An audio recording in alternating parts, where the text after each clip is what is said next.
Aktiviteti i Shën Nikollës. Në mbrëmjen e 7 dhjetorit, në një nga sallat e katedrales Ngjallja e Krishtit në Tiranë, rreth 40 familje u mblodhën për të festuar me gëzim festën e Shën Nikollës.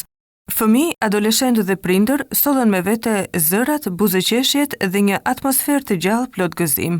Aktiviteti nisi me një përshëndetje, ndërsa më pas Gabriela Hope na dhuroi një mesazh të çmuar mbi jetën dhe virtytet e Shën Nikollës. Ajo ndau me ne frymëzimin e pemës që jep, një nismë e cila na kujton se Krishtlindja merr kuptim të plot kur japim nga zemra. Në këtë pemë të veçantë, përveç zbukurimeve, vendosim edhe ornamente që mbajnë emrin e familjeve në nevojë. Çdo pjesëmarrës sipas mundësive merr një prej tyre dhe përgatit një pakë ushqimore për t'u adhuruar këtyre familjeve gjatë festës së Krishtlindjes. Një gjest i vogël, por me zemër të madhe, ashtu si vetë Shën Nikolla, shenjti i bujarisë dhe i dashurisë, na tregoi me jetën e tij. Pas mesazhit frymëzues, ndam së bashku darkën duke shijuar ushqimin, bisedat dhe kohën e çmuar pranë njëri tjetrit. Më pas vijoi një pjesë e dashur për fëmijët dhe familjet, lojrat dhe arti. Këtë vit çdo familje krijoi skenat e lindjes së Krishtit, skenën me grazhdin, me barind, dietarët dhe ëngjëll, të cilat do të vendosen si dekor në pemën e tyre të Krishtlindjes. Ishte një mbrëmje e mbushur me gëzim, argëtim dhe forcim i miqësisë. Një kujtim i çmuar që na rikujton rëndësinë e komunitetit dhe bekimin e të qenit pranë njëri tjetrit, duke ndarë jo vetëm festën, por edhe dashurinë e Krishtit. Përgatitur nga Kristina Mihali, katekiste Zyra e Fëmijëve. Mirëmbrëma, jemi shumë të lumtur që jemi të gjithë së bashku për të festuar festën e Shën Nikollës.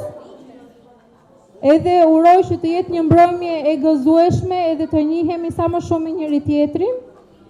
Edhe ju falenderoj që keni zgjedhur këtë ditë që të jemi të gjithë së bashku. Por më shumë tani do ftoj Gabrielën që të na flasim për herë të fundit, sepse ajo do largohet pas pak ditësh, edhe ajo ka përgatitur diçka për Shën Nikollën, edhe për pemën që jep.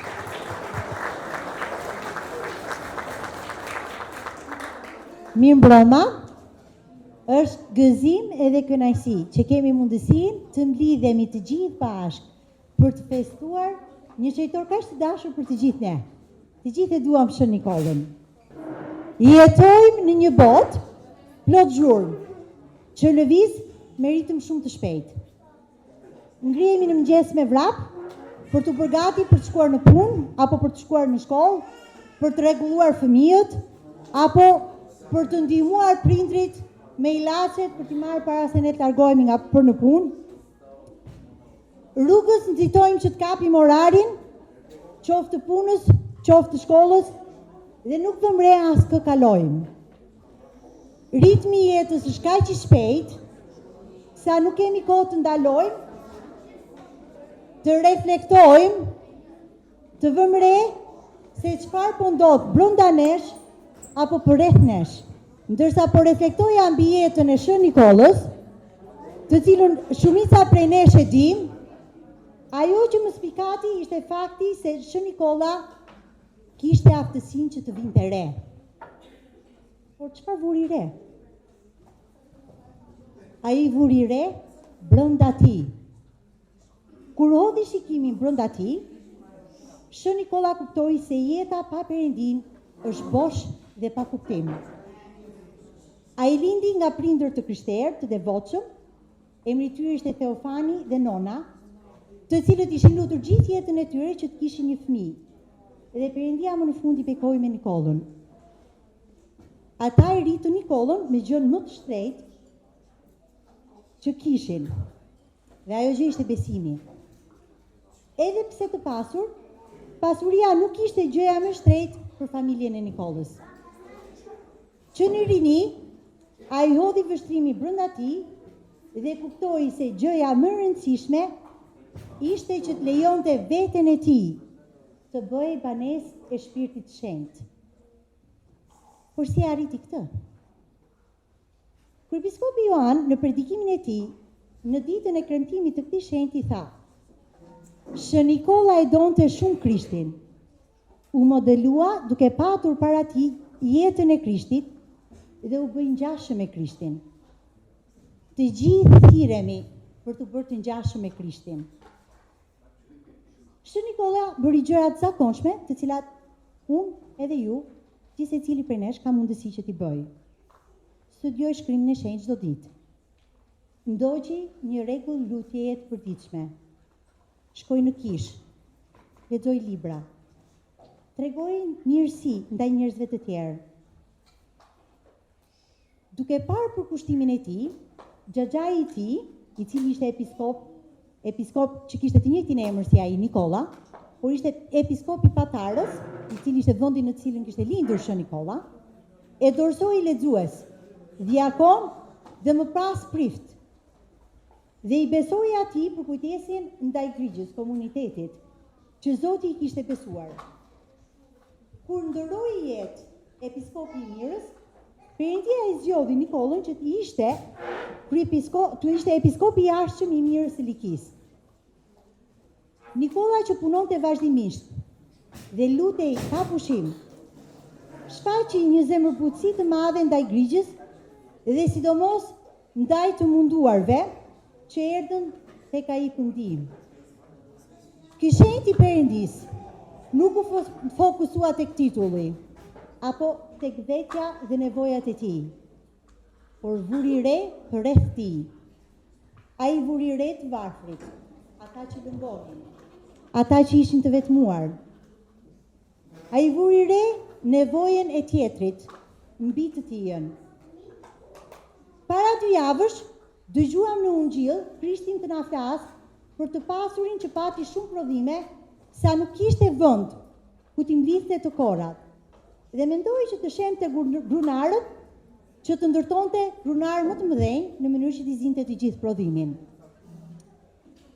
Ky i pasur në tregim nuk ka as emër, pasi kjo paravoli qëndron për të gjithë njerëzimin, sepse ne kemi humbur sensin për të dëgjuar zërin e Krishtit.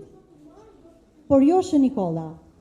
Ai e dëgjoi zërin e Krishtit dhe kjo e ndihmoi të shikoj për te vetës tij, të vëri re tjetrin me gjithë nevojat e tij. Për këtë arsye, ai ndihmoi një baba që dikur kishte qenë i pasur, por i kishte humbur gjithë pasurinë e tij. Dhe ai kishte 3 bija dhe nuk kishte para që t'u bënte pajën. Paja ishte një gjë shumë e rëndësishme në atë kohë. Nëse nuk kishte pajë, nuk kishte mundësi të martoje vajzën. Dhe ai mendoi në mendjen e tij që të shiste nderin e vajzave që t'u bënte pajën. Për të shpëtuar vajzat nga kjo gjë, Shën Nikolla vendosi disa monedha ari në një çorape dhe natën i hodhi nga dritarja në fshehtësi. Babai i vajzës i gjeti monedhat e arit dhe i bëri pajën për vajzën e madhe. Kur u bë vajza e dytë për të martuar, Shën Nikolla bëri të njëjtën gjë. Tani babai ishte kurioz dhe donte të mësonte se kush ishte personi që po e ndihmonte. Kur erdhi radha e vajzës së tretë, ai qëndroi zgjuar dhe priti të shikonte kush do të vinte.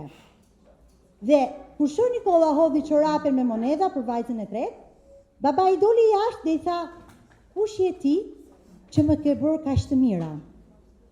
Dhe e njohu, e dalloi që ishte episkopi i Mirës.